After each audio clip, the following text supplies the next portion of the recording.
So right now, the seams at the top of the couch here are all ripped. Let's see if we can fix this with a suture. So as you can see, I took a regular sewing needle because I didn't have a suture, and I heated it and then bent it so that I could, get something at least close to a suture. And then basically, I've started my first thread here, and I'm just going to work my way up and around all the way down and so. And so if you want to get an idea of what I'm doing, so yeah, I've already gotten a little bit of the way through, all the way to here.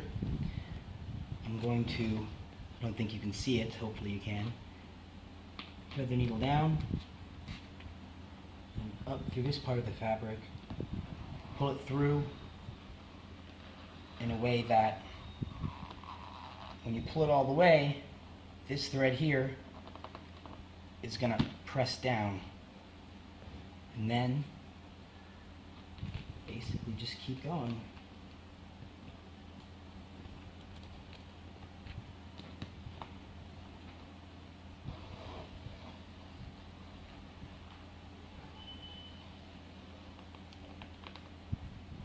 Now, this is functional. It's not going to look like some seamstress did it here. It's just, this thing's going to hold together. That's it.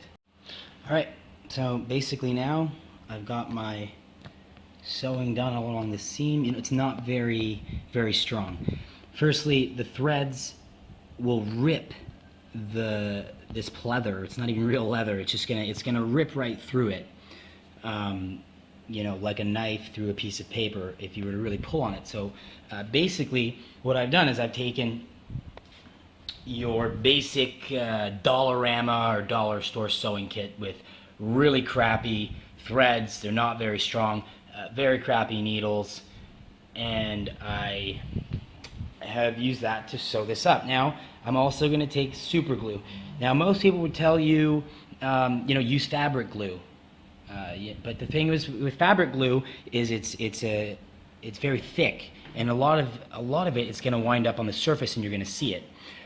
What the super glue actually does is it's very much like water, and just like if you were to put water on a fabric, it would absorb into it. But then the thing with the glue is after it absorbs into it, it's going to become very hard. Now this is actually closed up on me. This kind of sucks. Let's see if I can get it moving again. No. Okay, bear with me. Okay, so that other thing is super glue kind of gummed up on me, so I'm just going to open another one. There we go.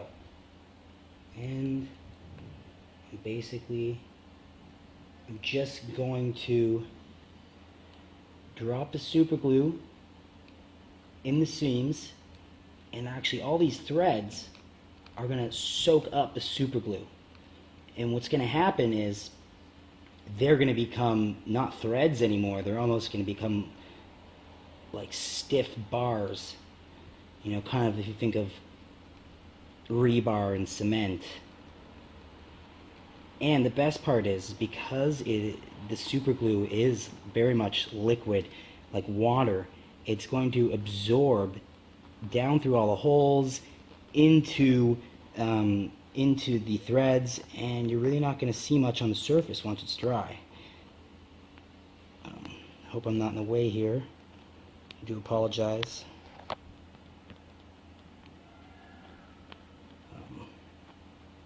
So yeah, basically just like this.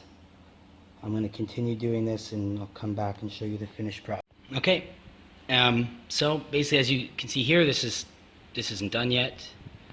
But this whole top area, I used to be able to pull it apart about that much. Now, I can literally put a lot of force on it and nothing. Up close, yeah, you can probably see some imperfections, but from a distance, really just looks like the old seam of the couch. And when I pull on it, there's no gap. This looks like crap. This doesn't. Crap. Doesn't. This also used to have a hole about this big. I fixed it. Once again, if you don't tell anybody, they're not going to notice it. If you go up close, yeah, I can see that the stitching here is a little bit different than this. But I mean, I don't have a hole in the couch. Also here, from a distance, this just looks like the rest of the couch. If you go up really close, you can see, you know, the imperfections. Sorry about this camera. You can see the imperfections in my stitching. But again, the hole was about 1 inch wide in this portion of the couch. It's from kids jumping all over it. And anyway, a free couch with holes is now a couch with no holes that looks pretty decent.